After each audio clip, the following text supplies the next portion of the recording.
જ્યારે મન થાકી જાય, હૃદય તૂટે અને જીવનનો ભાર ખભા પર પથ્થર સમો લાગે, ત્યારે ઘણી વખત માણસ વિચારતો રહે, હવે આગળ કેવી રીતે વધવું. એ જ સમયે એક રાત્રે ગામની શાંતિ વચ્ચે એક યુવાન દીકરી રડતી બેઠી હતી.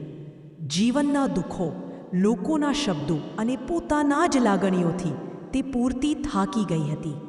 એમાં જ અચાનક એક નરમ, શાંત પ્રકાશ તેના ઘરની દિવાલે પડ્યો.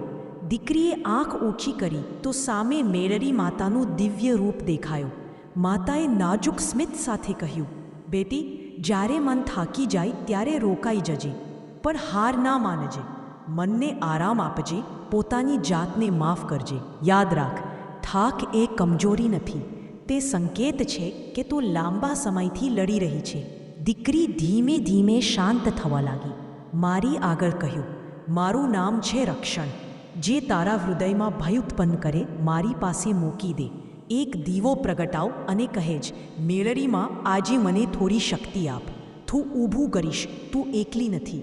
આ વાણી સાંભળીને દીકરીના આંખોમાં નવી આશા જન્મી. તે ઊભી થઈ, દીવો કરાવ્યો અને મનની શાંતિ પાછી મળી ગઈ.